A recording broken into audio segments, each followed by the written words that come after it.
सभी का स्वागत है चाणक्य अनस्क्रिप्टेड के इस हिंदी पॉडकास्ट में। आज बहुत ही स्पेशल पॉडकास्ट है क्योंकि आज हम चाणक्य 100 बेस्ट सूत्रस के बारे में तो डिस्कस करेंगे ही, लेकिन कुछ ऐसे लाइफ लेसन्स हम सीखेंगे कि जो अगर आपने अप्लाई किए तो आप बहुत बड़ी गलती करने से बच जाएंगे। आदरणीय गुरुजी डॉक्टर राधा कृष्ण पिल्ले सर के साथ आज हम ये पॉडकास्ट की शुरुआत करते हैं। सर, आपका बहुत बहुत स्वागत है। Thank you Mansi, thank you so much. Sir, आप जब ये बुक लिख रहे थे तो 6000 सूत्र में से 100 सूत्र निकालना ये डिफिकल्ट नहीं था सर? था भी और नहीं भी, क्योंकि ऐसा है कि 6000 सूत्र जो अर्थशास्त्र में लिखे हैं वो तो बहुत बड़ा ज्ञान का खजाना है जी। लेकिन हमने ये भी समझा कि सबको 6000 एक साथ अगर देंगे सूत्र और ज्ञान इतना सारा तो शायद वो पचा नहीं पाएंगे, वो डाइजेस्ट नहीं कर पाएंगे। तो इसमें चैलेंजिंग तो ये था कि कैसे इतना बड़ा जो ग्रंथ है अर्थशास्त्र उसको हम कैसे एक सामान्य व्यक्ति या कॉमन मैन तक पहुंचाए। तो मेरे जो पब्लिशर थे उन्होंने एक बहुत अच्छी बात कही, great books connect to common man. तो उन्होंने कहा कि हम उसको छोटा कर सकते हैं क्या? मतलब छोटा तो नहीं कर सकते लेकिन 6000 में से कुछ कम लेके बड़ा कर सकते हैं। तो फिर उन्होंने कहा कि 100 इज अ गुड नंबर, 100 एक अच्छा आंकड़ा है। तो थोड़ा समय लगा कि 6000 में से वो 100 ऐसे सूत्र हमने चुने जो प्रभावी हो, जिसका जो इम्पैक्ट हम कहते हैं वो काफ़ी लॉन्ग लास्टिंग रहे, बहुत सारी लोगों को उसका फ़ायदा हो। तो जैसे आपने पूछा तो हाँ, समय तो लगा, लेकिन किताब बेस्ट सेलर है, crossword best book of the year award है। तो हमारा मेहनत कहीं पे भी हम ये नहीं कहेंगे कि गलत हुआ, लेकिन 1000 से लेके 6000 से लेके 100 तक और 100 से लेके फिर से बेस्ट सेलर तक, ये जो पूरी यात्रा रही बहुत प्रभावशाली रही। सर, जैसे हम कहते हैं कि अगर आपकी लाइफ में कोई भी प्रॉब्लम है तो आप भगवद गीता पढ़िए। तो जब हमारी लाइफ में कुछ प्रॉब्लम्स आते हैं और अगर हम इस बुक को रैंडमली कोई पेज खोले, आपको रिलेटेबल लगता है। हमने इसके पहले भी सर पॉडकास्ट किया हुआ है, बट इस बार जब मैं ये पॉडकास्ट की प्रिपरेशन कर रही थी तो कुछ ऐसे सूत्र सामने आए जो मुझे लगा कि ये रियल लाइफ में भी फिलहाल हो रहा है। और पता नहीं वो सूत्र पहले भी हमने पढ़ा है, बुक ऐसे पैसा है कि पहली बार पढ़ रहे हैं, बट वो कभी शायद नजर में नहीं आया। तो कई बार ऐसे भी होता है रीडर की लाइफ में कि आप जब वो सिचुएशन के थ्रू जा रहे हो और वही आंसर आपको वहां पे रिलेट हो जाता है। तो सर, कुछ सूत्र मैंने निकाले हैं, आप प्लीज आज मुझे उसको डेप्थ में डिकोड कर दीजिए। सर, सबसे पहले आपने पेज नंबर 29 में ये लिखा है, do not react, let your intellect take over your mind. पर sir, we are human beings, we are driven by emotions. कई बार हमें गुस्सा आता है, कई बार हम इम्पल्सिव हो जाते हैं सिचुएशंस में, it's natural to get out of your mind. तो सर, इसमें हम कैसे रिएक्ट करें? देखो, भावुक होना कोई गलत बात नहीं है, भावना नहीं हो तो आप एक अच्छे इंसान भी नहीं बन सकते। Having emotions is not bad, but becoming emotional is. Having emotions is not bad, but becoming emotional is. इसलिए हम हमेशा कहते हैं कि आपके पास भगवान ने एक बहुत ज़रूरी अस्त्र दिया है, ए वेपन, और उससे कहते हैं बुद्धि। तो भावना तो होनी चाहिए, क्योंकि if you cannot connect to people, आप लोगों के साथ व्यवहार करने में अगर भावना नहीं हो, एम्पैथी ना हो, तो शायद आप इंसान ही नहीं, आप तो राक्षस है। लेकिन इसका मतलब ये नहीं कि आप भावना में इतने बह जाओ कि आपका निर्णय गलत हो जाए। और जैसे आपने कहा कि leadership is about having emotions but not getting emotional. Leadership is about having sentiments but not getting sentimental. तो हम हमेशा कहते हैं कि भावना में बह मत जाना, लेकिन भावना के बिना भी काम मत करना। कैसे करें? तो ऐसा कहते हैं प्रकृति ने एक नियम बनाया है, nature has got certain loss. जैसे हम हमारा शरीर को देखें, हमारा दिल कहाँ है और हमारा दिमाग कहाँ पे है। The head is always about the heart, but that doesn't mean you should be a heartless person. दिल और दिमाग दोनों अगर साथ में चले तो आपका निर्णय जो है वो हमेशा सही होगा। हमारा प्रॉब्लम होता है कि दिल से सोचना चाहिए कि दिमाग से सोचना चाहिए। ये सवाल बहुत लोग पूछते भी हैं, should we use our head और heart? Answer is use your head and heart. Don't try to say कि दोनों अलग है। लेकिन होता क्या है कि हमें उसकी ट्रेनिंग नहीं होती। हमको पता नहीं कि कब दिल को सुनना है और कब दिमाग को सुनना है। दिल की सुनो, दिमाग से समझो और निर्णय लो। एक बहुत बड़े व्यक्ति हो गए थे, डैनियल गोल्डमैन करके। हम्म। उन्होंने किताब लिखी थी, उस किताब का नाम है इमोशनल इंटेलिजेंस। तो emotionally you also have to be intelligent. और अगर हम इमोशंस के बिना काम करें तो वो भी सही नहीं है, लेकिन इंटेलिजेंटली सिर्फ काम करें वो भी सही नहीं है। तो कैसे करें? मैं आपको एक छोटा उदाहरण दे रहा हूँ। अगर कोई व्यक्ति है जिसको ऐसा सोचो कि वो रास्ते पे पड़ा हुआ है, उसको कुछ दर्द हो रहा है या फिर खून बह रहा है, उसको कोई घाव है, इज हैविंग सम इंजरी, तो पहले देखते हैं हम, we get carried away emotions. अरे हाँ, बंदे को लगा हुआ है, क्या मैं कर सकता हूँ। अभी आप देखिए कि पुलिस को ट्रेनिंग दी जाती है कि देखो आपकी भावना होनी चाहिए, वरना आप उसको बचाने जाओगे भी नहीं। लेकिन पुलिस में ऐसे ट्रेनिंग होती है, ठीक है उसे लगा है, सबसे पहले ये देखो कि वो सेफ है क्या, वो सुरक्षित है क्या। लगा हुआ है, उसका कारण क्या हो सकता है? ये कारण हम दिमाग से सोचते हैं। हो सकता है एक्सीडेंट हो गया हो सकता है वो कोई गाड़ी से गिर गया हो सकता है उसे कोई इंटरनल इंजरी या हार्ट अटैक हुआ हो। तो हमने ओके, फिर आप जाके क्या करते हो? भावना तो है बट आप सोचते हो धीरे धीरे, अच्छा देखते हैं इसे हुआ क्या है, उसे ये हुआ है कि खून बह रहा है, तो सबसे पहले हम देखते हैं खून को कैसे रोकना है। या फिर खून नहीं बह रहा है, वो बेहोश पड़ा है, तो हम दिमाग से यूज़ करते हैं कि हम क्या पानी डाल के उसे जगा सकते हैं। फिर हम दिमाग से सोचते हैं कि हम फर्स्ट एड, जो पहला जो करना चाहिए वो तो कर लिए, लेकिन इसके अलावा हम क्या कर सकते हैं। तो दिमाग कहता है आप इसे डॉक्टर के पास लेके जाओ। तो डॉक्टर कहाँ पे है? फिर से हम दिमाग से सोचते हैं, अच्छा 10 मिनट में डॉक्टर के पास पहुँच जाएंगे, या जो नियरेस्ट हॉस्पिटल है वो यहाँ से 15 मिनट में है। लेकिन अगर आप भावुक हो जाओगे तो आप ये सोचो कि चलो उसको लेके भागो। 2 मिनट रुकिए, 2 मिनट भी नहीं बोलूँगा, 2 सेकंड तो रुकिए। फिर सोचिए कि अगर हॉस्पिटल 10 मिनट दूर है तो हम क्या 1 मिनट में पहुँच सकते हैं? तो क्या हम कोई गाड़ी बुला सकते हैं, किसी की मदद ले सकते हैं? यहाँ पे भावना तो है, लेकिन हम दिमाग का भी यूज़ कर रहे हैं। तो इसीलिए मैं हमेशा कहता हूँ लीडर्स को भावना होनी चाहिए, लेकिन भावुक नहीं होनी चाहिए। People, specially leaders, should have emotions but should not become emotional. Sir ये तो आपने बहुत बढ़िया एग्जाम्पल दिया। और सर कई बार जैसे कॉर्पोरेट्स में होता है कि हमें बहुत बड़ा डिसीजन लेना है, पर हमारा कंफ्यूज स्टेट ऑफ माइंड है, क्या करें। तो इस केस में क्या हमें किसी एक्सपर्ट की एडवाइस लेनी चाहिए, या हमें हमारा जो इंट्यूटिव इंटेलिजेंस है वो यूज़ करना चाहिए? जैसे हम कहते हैं ना कि listen to your gut feeling, तो सर ये केस में क्या करें? अर्थशास्त्र में एक बहुत बढ़िया सूत्र है, उसमें एक कहते प्रत्यक्ष परोक्ष अनुमेय इति राजवृत्ति ही। फिर से कहता हूँ, प्रत्यक्ष परोक्ष अनुमेय इति राजवृत्ति ही। एक राजा का काम क्या है, एक लीडर का काम क्या है? तो उसे डिसीजन लेना है। यस। लेकिन कैसे? प्रत्यक्ष परोक्ष अनुमेय इति राजवृत्ति। तो 3 तरीके से आपको डिसीजन लेना है। प्रत्यक्ष, जो देखा, जो आपने समझा, उस हिसाब से निर्णय लो। ओके। बट परोक्ष, आपने देखा नहीं, किसी ने आपको कहा, सो परोक्ष। अक्ष मतलब आंख, किसी और ने देखा, आपने देखा नहीं। लेकिन थर्ड इज अनुमान, अनुमेय। आपने देखा नहीं, ना किसी ने बोला, लेकिन अनुमान लगा लिया। एक बहुत अच्छा उदाहरण आता है हमारे शास्त्रों में, धुआं देख के समझ में आ गया कि आग लगी हुई है। तो लीडर को ये सोचना है कि अच्छा ये जो परिस्थिति है उसमें हम निर्णय कैसे लें। पहली बात, आपकी मनस्थिति शांत होनी चाहिए।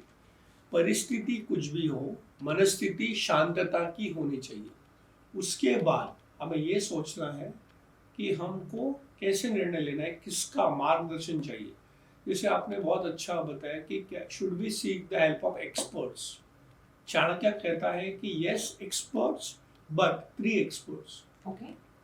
देखो, ओपिनियन देने वाले या फिर मेरा जो मत है वो देने वाले बहुत मिल जाएंगे, लेकिन जो मत देता है, जो ओपिनियन देता है, ही और she may not be an expert. Correct. तो आपको ये सुनना है, ये सोचना है कि कौन आपको एडवाइस दे रहा है। Take an advice only from experts and also 3 experts. हो सकता है कि आप एक से सुनो और वो आपको बताए ये करना है, दूसरा कुछ और कहता है, बट 3 आदमी का जब आप न्याय लेते हो या फिर उनका जो मार्गदर्शन लेते हो, उससे आपका जो निश्चय होता है वो दृढ़ हो जाता है। This is saying always take a second opinion.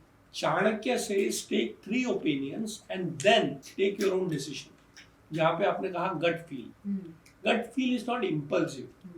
देखिए, उत्साह में निर्णय लेना, इसका मतलब ये नहीं कि आप बिना सोचे समझे निर्णय लेना. So take the advice of 3 experts and then follow your gut feel. This is Chanakya's advice. Sir इसके रिलेटेड मुझे एक सूत्र याद आया कि इसमें ऐसा लिखा था, page number 238, observe the leader, act every watch of their actions and also try to read between the lines. पर सर ये स्किल शायद सबके पास ना हो ना, that you are supposed to try to read between the lines. तो ये डेवलप कैसे करें?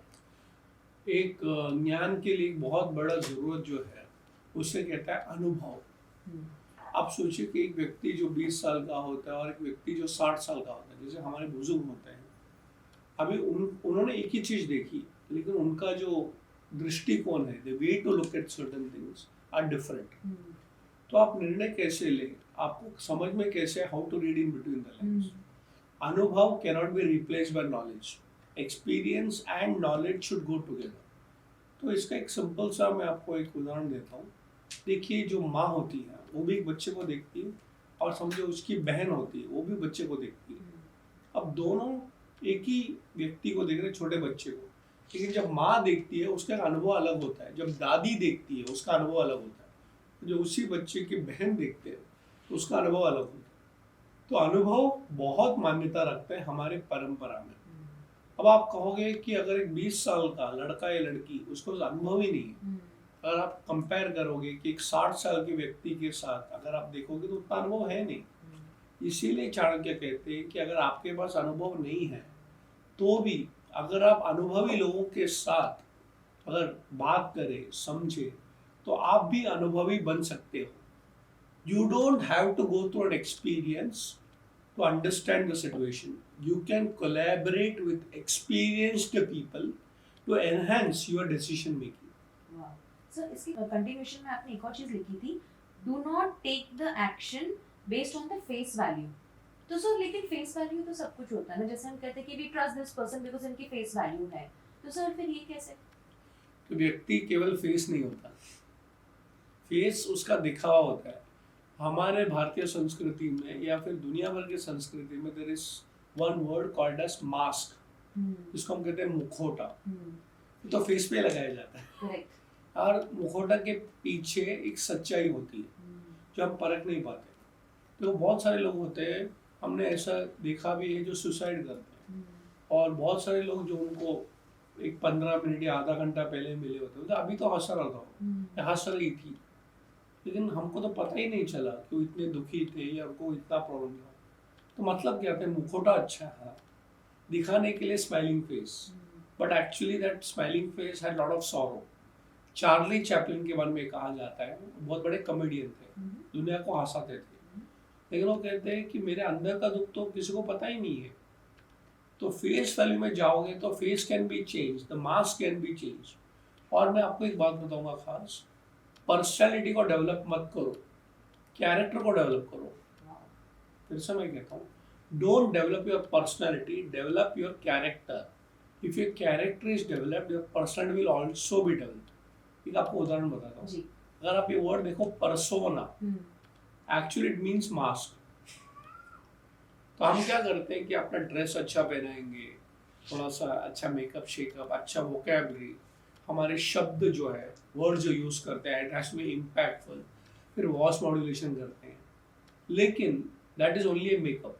मैं हमेशा कहता हूँ कि अंदर का व्यक्ति अच्छा हो, प्रेजेंटेशन भी अच्छा हो, तो इट कैन बी इम्प्रेसिव. लेकिन प्रेजेंटेशन केवल अच्छा हो लेकिन अंदर का व्यक्ति अगर खराब हो, तो you can't impress people beyond a point. Correct. इसलिए वेरी इंपॉर्टेंट है कि हम फेस वैल्यू पे न जाए, बट फेस के पीछे जो वैल्यू है उसको समझें. तो मैं हमेशा कहता हूँ, और इस किताब में भी मैंने लिखा है कि good product should be packaged better. Don't just go by the packaging. तो this is saying that the trailer cannot decide the movie.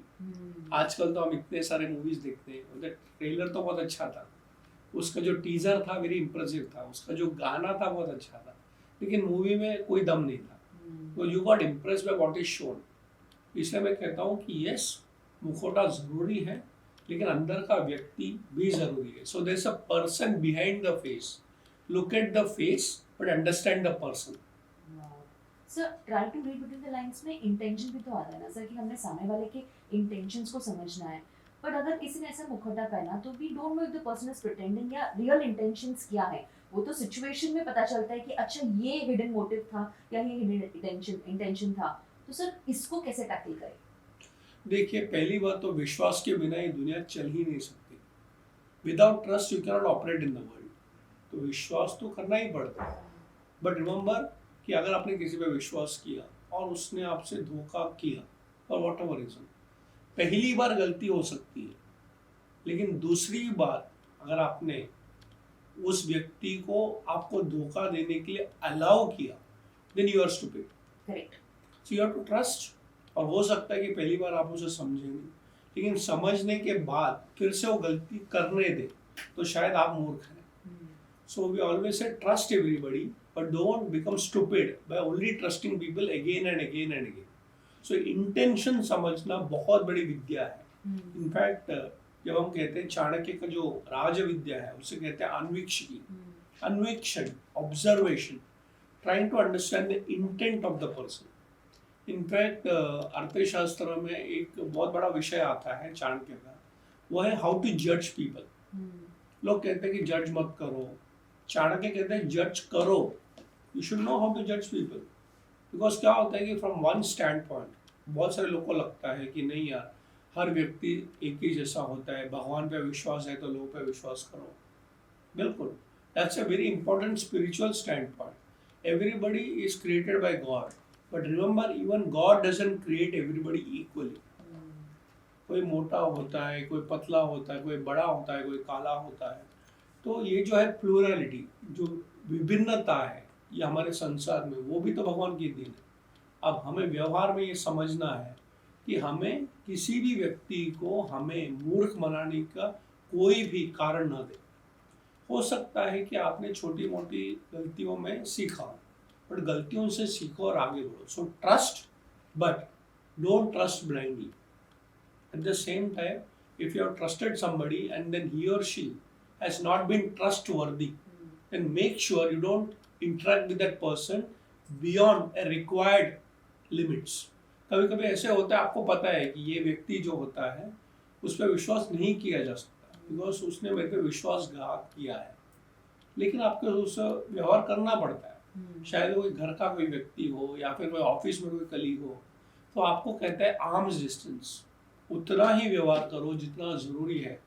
और ये भी ध्यान रखना कि उसने पहली बार किया, हो सकता है और दूसरी बार करे, हो सकता है और दूसरी बार न भी करे, लेकिन you are be smart not stupid. Sir आपने व्यवहार की बात की, तो जैसे हम कहते हैं ना कि एक रिलेशन मेंटेन करने के लिए हम एक दूसरे को गिफ्ट्स देते हैं, और आपने किताब में भी लिखा हुआ है दैट आप गिफ्ट्स को as a influence medium use करो, लेकिन आचार्य चाणक्य कहते हैं डोंट गो ओवरबोर्ड. तो सर लेकिन वो बाउंड्री डिसाइड कैसे करें, because when you want to give something to somebody, तो एक तो हम वो प्राइस वैल्यू भी देखते हैं ना कि सामने वाले को जज हो जाएगा कि कितने का गिफ्ट दिया है वगैरह, राइट. तो ये कैसे डिसाइड करें, कैसे कितना गिफ्ट देना. आपने बहुत अच्छा सवाल पूछा. व्यवहार, अच्छा व्यवहार में क्या होता है, दो चीज होती है. एक होता है जो हम व्यवहार करते हैं व्यक्ति टू व्यक्ति, पर्सन टू पर्सन जिसे हम कहते हैं, और दूसरा होता है व्यवहार जो हम भगवान के साथ. कि हमारे संस्कृति में कहावत है कि जब हम तीन व्यक्तियों से मिलने जाए, कभी भी खाली हाथ मत जाना. पहले है भगवान, दूसरा है महापुरुष, और तीसरे है मित्र. तो हम जब भी तीनों से मिलने जाए खाली हाथ मत जाना. तो भगवान के पास जाते हैं तो हम कुछ ना कुछ चढ़ावा लेके जाते हैं. हो सकता है कि हम गरीब हो तो हमारे पास बहुत पैसा नहीं है, लेकिन भगवान आपके पैसों के लिए नहीं देखता, आपकी भावना देखते हैं. तो भगवत गीता में कहा है पत्रम पुष्पम फलम तोयम. तो पत्रम पुष्पम, फूल चढ़ा लो, पत्ता चढ़ा लो, या फिर पानी भी चढ़ा दो या फल भी चढ़ा दो, भगवान उसके पीछे वाला जो इंटेंशन है उसका भावना देखता है. तो भगवान के आगे जब जाओ तो खाली हाथ मत जाना, लेकिन कुछ ना कुछ लेके जाना. उसी तरह कोई महात्मा, कोई गुरु या फिर कोई आचार्य के पास जाते हो, बुजुर्ग के पास जाते हो, तब खाली हाथ मत जाना. हम कहते हैं कुछ ना कुछ लेके जाओ. हो सकता है दिवाली में किसी को मिलने जाओ तो मिठाई लेके जाओ. उसी तरह कोई मित्र, और मित्र वो कभी नहीं होगा जो आपका प्राइस टैग पे आपको डिसाइड करे. हो सकता है आपकी शायद मंदी चल रही हो, आपको उतना पैसा ना हो, तो आप कुछ छोटा मोटा गिफ्ट लेके जाए। लेकिन अगर वो व्यक्ति आपका भावना छोड़ के प्राइस टैग देखे तो मित्र है भी नहीं। तो मैं कहता हूँ कि give as per your capacity. यहाँ पे पूजा में भी हमारी संस्कृति में कहावत है कि जब हम दक्षिणा देते हैं तो यथाशक्ति और यथा भक्ति, ये 2 पैरामीटर्स होते हैं। आपकी शक्ति कितनी है, हो सकता है मेरी शक्ति केवल 100 रुपये का गिफ्ट हो, किसी का हो सकता है 10 लाख का गिफ्ट दे सकते, बट उसके पीछे आपकी भक्ति नहीं है। तो दिखाने के लिए बहुत सारे लोग हम देखते हैं, इवेंट्स में भी देखते हैं, बहुत बड़ा गिफ्ट देते हैं, लेकिन वो फोटोग्राफी के लिए होता है, हाँ, मार्केटिंग के लिए होता है। हाँ, तो पता चल जाता है उसके पीछे भावना नहीं है। और बहुत सारे गरीब लोग होते हैं जो शायद ज़्यादा दिखा नहीं पाए, लेकिन उनको भी लगता है कि मैं कुछ ना कुछ दूँ। तो भावना के पीछे बहुत ज़रूरी है कि हम भक्ति और शक्ति साथ में लेके व्यवहार में किसी को गिफ्ट दें। आपको एक छोटी सी कहानी बताता हूँ। मेरे जो स्पिरिचुअल गुरु रहे हैं स्वामी चिन्मयानंद जी, तो अभी तो शरीर में नहीं है, लेकिन हम जब छोटे थे या जब युवक थे तो उनके इर्द गिर्द हम घूमते थे। तो वो तो बहुत बड़े महात्मा थे और वो तो हम कहते कि राज ऋषि थे, दुनिया भर में जाते थे, उनका बड़े बड़े आश्रम हो गए। तो एक बार हमने देखा कि जो चिन्मय मिशन का मुंबई आश्रम है, तो वहाँ पे एक बहुत बुजुर्ग महिला स्त्री जो वृद्ध थी, एज ओल्ड लेडी, वो आई और स्वामी जी का पे बैठी थी। बहुत गरीब थी, उस साड़ी वगैरह से पता चलता कि she is not from a very rich family. तो उन वहाँ बैठी थी उनके पैरों पे, एंड देन स्वामी जी उनसे बात कर रहे थे। क्या बात कर रहे थे हमें पता नहीं, ये इंग्लिश में बात कर रहे थे और वो मराठी में बात कर रही थी। पढ़ी लिखी नहीं थी, गरीब थी। और जैसे ही सब उनका बातचीत हो गया, हम लोग सब थे वहाँ पे, तो उन्होंने अपने साड़ी के पल्लू में से 1 रुपया निकाला। 1 रुपया, तो इतने बड़े महात्मा, उस जमाने में 1 रुपया का इतना कोई वैल्यू था नहीं। और जैसे उन्होंने 1 रुपया दिया, उन्होंने लिया और ऐसे छोटे बच्चे की तरह उसको लेके अपने जेब में रख दिया। और जब वो महिला गई तो दूसरा एक व्यक्ति आया, उसने उसको 10 लाख का चेक दिया उनको, तो वो भी उन्होंने रखा, लेकिन उन्होंने बाजू में रख दिया। हम सब सरप्राइज हो गए कि 1 रुपया और 10 लाख, इतना फर्क, लेकिन 1 रुपया उन्होंने रखा और 10 लाख रुपया अकाउंटेंट को दे दिया। और हम सबके चेहरा देख के उनको समझ में आ गया। उन्होंने कहा कि for me that 1 rupee is more valuable than that 10 lakhs। वो तो चलो दिया, वो भी एक्सेप्ट किया मैंने, पर ये जो है वो गरीब महिला अपने भावना के साथ देती है। तो कहने का मतलब क्या है कि you should give a gift but not to impress people. और अगर आपके गिफ्ट के साथ केवल लोग इम्प्रेस होते हैं तो आपके सही वो साथीदार नहीं है, वो तो मतलब ही है। तो remember, you should give a gift as per capacity. भक्ति और शक्ति, ये दोनों मिलाकर आपको अपना भेंट देना चाहिए। सर, अपनी किताब में पेज नंबर 107 में लिखा है that you are supposed to stay in touch with the people, but sir आज किसी को टाइम नहीं मिलता एक दूसरे के लिए, तो सो ये रिलेशन मेंटेन कैसे करें? देखो, अगर मैं आंकड़ों में बात करूं, if I to think in numbers, you can be touch with many people but you can not be in touch with all people. एक छोटा सा उदाहरण आपको देता हूँ, आप अपना मोबाइल में देख लीजिए। शायद बहुत सारे लोग हैं जिनके 10,000 कॉन्टैक्ट्स हैं, इस बार 100 कॉन्टैक्ट है। अब आप प्रैक्टिकली देखो तो इट्स नॉट पॉसिबल कि आप 10,000 लोगों के साथ कॉन्टैक्ट में रहो। आजकल फॉलोअर्स का ज़माना है, और आप देखोगे कि आपके इंस्टाग्राम अकाउंट बोलो या फिर लिंक्डइन का अकाउंट बोलो, बहुत सारे लोग कॉन्टैक्ट्स में हैं। जैसे मेरे खुद के लिंक्डइन अकाउंट में मोर देन 31,000 लोग हैं। मेरे इंस्टाग्राम में मोर देन आई थिंक 100 की से ज़्यादा लोग हैं। It's not possible for me कि सबके साथ कॉन्टैक्ट में रहो। तो करना क्या चाहिए?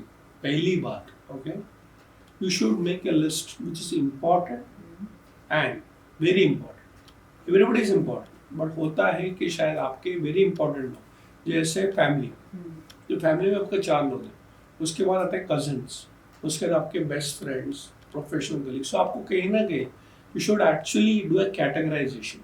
जैसे मेरे मोबाइल में देखो तो 1 2 3 4 5 ऐसे कैटेगरीज हैं, और 1 2 3 4 5 was remaining, and have kept the maximum contact with maximum people। तो कैसे करना है, आपको 2-3 स्ट्रेटजीज बताओ।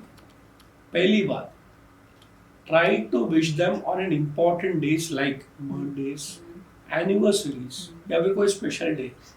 तो अगर उस व्यक्ति को अगर आप उस दिन पे याद करो और हो सके तो जाके मिलो, हो सके देन वो याद जो रहता है वो मेमोरी हो जाता है, केवल वो एक घटना नहीं होती, it's not event, it's a memory for.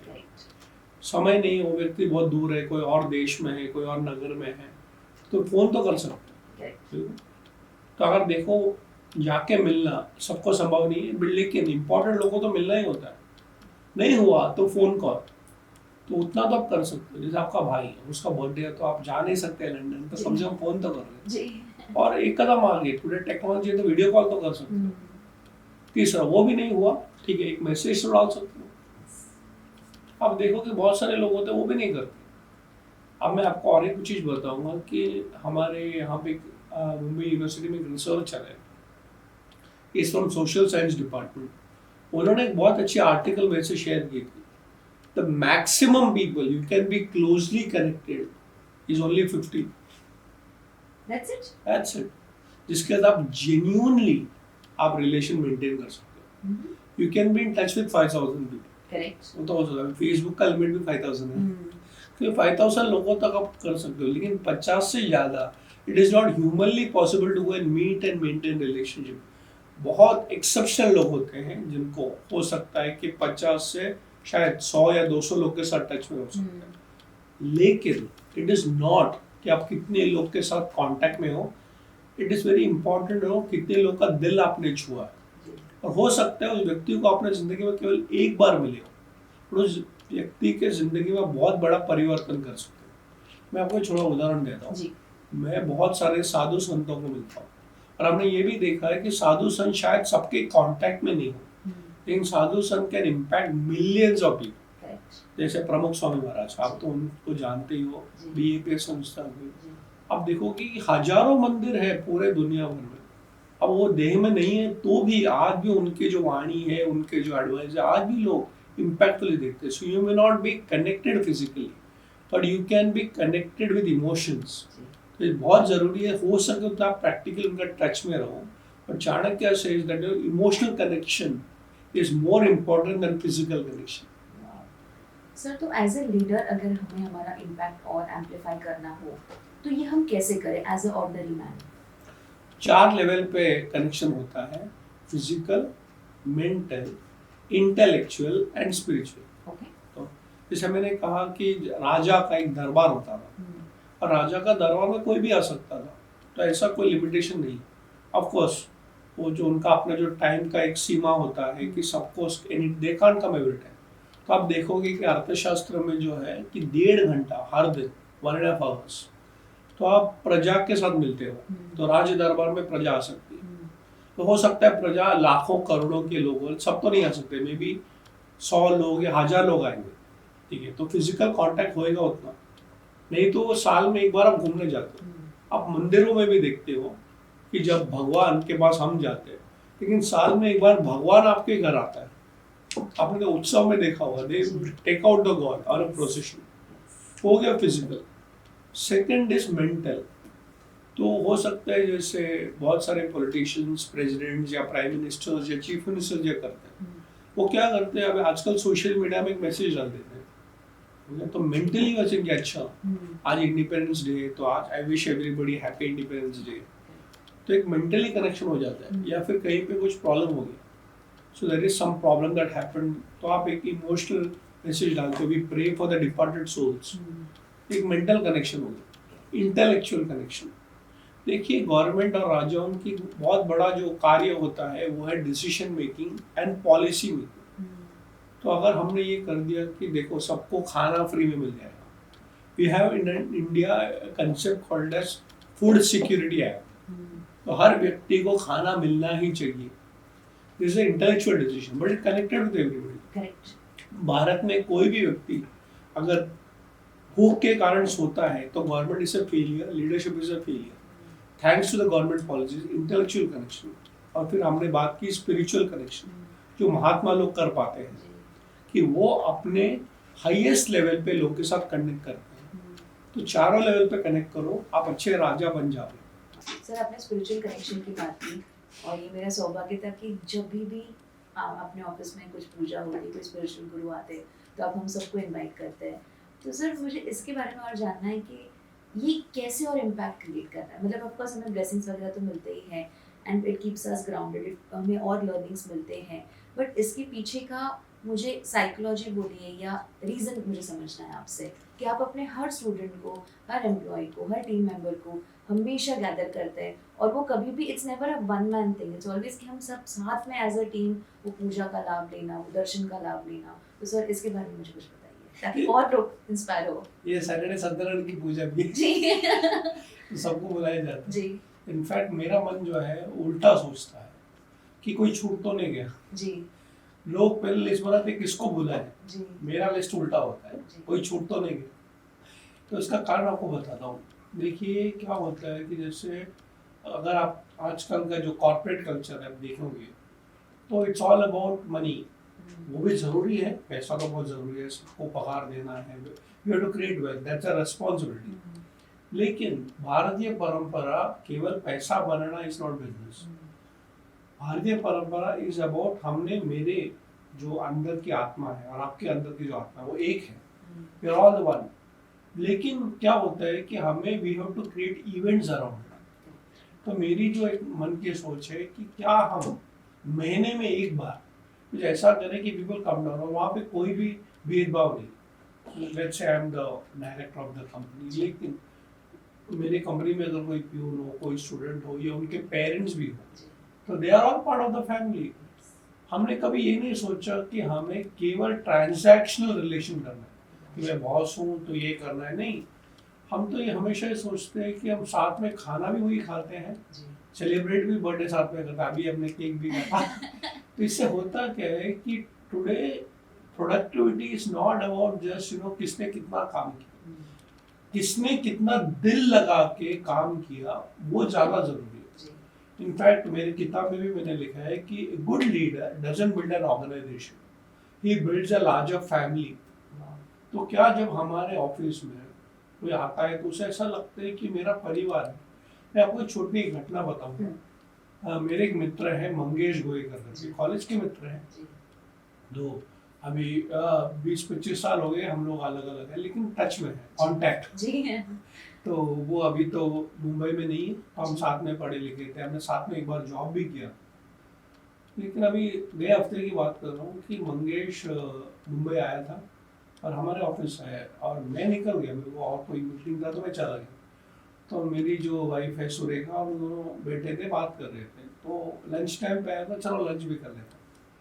तो मंगेश को बहुत बुरा लग रहा था, अरे यार मैं थोड़ा लेट हो गया, अभी लंच टाइम में आया हूँ। तो सुरेखा ने कहा नहीं नहीं कोई बात नहीं, तुम हो यहाँ पे तो खाना खाना ही है, तो तुमने मेरे लिए लंच मंगाया। तो सुरेखा ने कहा नहीं नहीं नहीं, हमारे यहाँ पे तो लंच सबके लिए होता है। ही वाज वेरी सरप्राइज, सबके लिए आज के दिन होता है, नहीं हर दिन। तो उसको तो थोड़ा कल्चरल शॉक हो गया। He is also businessman, correct. I am also businessman. लेकिन होता क्या है कि उसने शायद दो चीज सीखी, और मेरा लाइफ में मैं जितने भी यहाँ पे सुनने वाले उनको अगर एक एडवाइस अगर दूंगा तो यही कहूँगा कि अगर आप बिजनेसमैन हो, आपका कोई घर हो या फिर ऑफिस हो, तो खाना बिल्कुल साथ में खाना और सबको खिलाना। क्योंकि जैसे हमारे घर में संस्कृति है कि कोई आता है तो भूखा नहीं जाना चाहिए, क्या हम ऑफिस में कर सकते हैं? पांचिंग फट आई कैन टेल यू, ये केवल मैंने शुरू नहीं की, मैंने बहुत सारे आश्रमों में देखा है, मैंने बहुत सारे ऑफिसों में देखा है। तो ये मेरी शुरुआत नहीं है, मैंने किसी और को देखा और मुझे देख के अभी कोई और भी कर रहा है। आपको एक घटना बताऊंगा कि एक मेरे कंसल्टिंग क्लाइंट तो आए, तो लंच टाइम था तो हम सब खाना खा रहे थे। तो जाते जाते वो बोले मेरा एक सवाल है, तो बोलो। तो बोलता है कि आपके यहाँ पे तो कम लोग हैं तो आप सबको खिला सकते हो, मेरे यहाँ पे तो 200 लोग हैं, तो मैं कैसे खिलाऊँ? तो मैं हंसने लग गया। बोलते कि 2 लोग हैं या 20 लोग हैं या 200 लोग हैं या 2000, कितने लोग को खिलाओ, ये गलत सवाल है। तुम्हारे मन में अगर खिलाने का भाव ना हो तब नहीं खिलाओ। फिर भी सरप्राइज, तब उनके ऑफिस में 200 लोग थे, और तब उन्होंने जाके शुरू किया, उन्होंने फ़ोन करके हमने हमारी पॉलिसी कर दी। ये मेरे ख्याल से 4-5 साल पहले की बात है। अभी मुझे याद है कुछ दिन पहले उन्होंने फ़ोन किया, तो अभी हमारी कंपनी में 2000 लोग हैं, लेकिन सबको हम खाना अभी भी खिलाते हैं। तो कहने का मतलब ये है कि it's not about me, it's about a culture. ये संस्कृति की बात है, एंड संस्कृति ऐसी होनी चाहिए जो परंपरा बन जाए। हमने किसी को करते हुए देखा, हम भी करेंगे और हमें देख के कोई और भी करेगा। So that's an attitude. वाह सर, इनफैक्ट इवन जब हम कहते हैं ना कि बिजनेस मीटिंग्स में भी जब आप बिजनेस डिनर्स करते हैं, बिजनेस लंचेस करते हैं, तो प्रॉब्लली उस टाइम हम ज़्यादा क्रिएटिव हो जाते हैं, या पता नहीं वहाँ पे एक अच्छा बॉन्ड भी बन जाता है। तो सर इसका भी अगर आप साइकोलॉजी डिकोड कर पाए। जी, पहली बात हमारी संस्कृति में खाना हमेशा बैठ के खाते हैं। जी we are not used to खड़े खड़े खाना, ठीक है चलो कभी कभी बफे डिनर में ठीक है। जी पहली बात, आप जब बैठते हो तो आपको गुस्सा नहीं आता, पता है आपको? Have you ever seen a person who is angry sitting? No, हमेशा गुस्से में हो, खड़ा होके ही और शी विल शाउट। करेक्ट। तो पहले बोलते जरा शांत रहो, बैठो, थोड़ा पानी पियो। तो पहली बात, अगर बिजनेस मीटिंग्स बोलो, लंच बोलो, डिनर्स बोलो, पहले आप बैठ के करते हो। दूसरा क्या होता है कि जब पेट शांत तो मन भी शांत हो जाता है। तो इसलिए क्या होता है, डिसीजन आर वेरी रैशनल। और ये केवल हमारे संस्कृति में नहीं है, भारत में तो है ही। मैं दुनिया भर घूमता हूँ, मैंने देखा है कि luncheons and dinner meetings is very normal. फिर क्या होता है कि चलो खाना तो एक बहाना है, बट आप जब बात करते हो तो खाने से शुरुआत करते करते करते आप इमोशनल भी हो जाते हो। करेक्ट। देखो, the best way to connect to somebody is through the stomach, and then the stomach is connected to the heart. ये जरूरी है कि खाने पे बहुत कुछ होता है। बहुत सारे लोग लगते हैं बिजनेस डील भी होता है। Business deal is a by product, but the satisfied person who talks about business is more enterprising. Sir एक आखिरी सवाल before we end this topic, क्या क्या गलतियां लीडर्स को नहीं करनी चाहिए ऑर्गेनाइजेशन में? आज हमने डिस्कस किया बहुत ही वेरियस पर्सपेक्टिव, जैसे खाने की बात है, स्पिरिचुअलिटी की बात है, इवन गिफ्ट्स की बात हमने की। तो ये सब क्या करना वो तो आपने बता दिया, लेकिन क्या नहीं करना, ये अगर आप कुछ बता पाए। So corporate चाणक्य में भी ये है कि basically the many things a leader should not do. So उसमें पूरा 21 पॉइंट्स है, उसमें बात नहीं करूँगा। बट नंबर 1 जो मैं हमेशा कहता हूँ कि you should also know how to handle success. बहुत सारे लोगों को पता नहीं कि जब वो सक्सेसफुल हो जाते हैं, how to handle success, and they become very arrogant. तो लीडर को क्या नहीं करना चाहिए? Number 1, he or she should not take success as a individual activity. मैं देखो कितना महान हूँ, मैं कितना यशस्वी हूँ, मैं तो विजेता हूँ। नो नो, ये जो भावना है कि मैं, उसको चेंज करके हम कर दीजिए। I am not successful, we are successful. It's a team work. दूसरा जो लीडर को नहीं करना चाहिए वो है कि जो संपत्ति है, it should never be his own, it should be collective. Wealth is never for one person, it is for everyone. जो लीडर्स वेल्थ डिस्ट्रीब्यूट करता है, they are actually rich. Otherwise क्या है कि नो मेरा तो हो गया, तो आप कितना खाओगे, कितना कमाओगे? The people who know how to distribute wealth are actually the richest people in the world. So leader को ये समझना चाहिए अर्थशास्त्र के हिसाब से, you think in totality, not as a individual. I am sure आज के जितने भी हमारे व्यूअर्स हैं, आपको बहुत सारे अच्छे अच्छे लर्निंग्स मिलेंगे। सबसे पहले आपसे रिक्वेस्ट है कि प्लीज़ ये किताब पढ़ें। जैसे आपको मैंने बताया कि आपकी लाइफ में जो भी कुछ प्रॉब्लम्स हो रहे हैं, रैंडमली एक पेज खोलिए, आई गारंटी यू आप उसको रिलेट कर पाएंगे। और आज जो हमने सूत्रस डिस्कस किए उस पर अमल कीजिए। जैसे हमें सर ने सिखाया कि हमें रिएक्ट नहीं करना है, हमें हमारा ऑब्जर्वेशन पावर बढ़ाना है, हमें गिफ्ट्स सोच समझ के देने हैं, कॉन्टैक्ट्स नहीं रखने लेकिन कनेक्शन बनाना है। और सबसे इम्पॉर्टेंट, जब भी आप सक्सेसफुल हो जाते हैं वो आप अकेले नहीं, आपका टीम वर्क है। सेकेंड एपिसोड के लिए वेट कीजिएगा। तब तक लाइक, शेयर एंड सब्सक्राइब। धन्यवाद।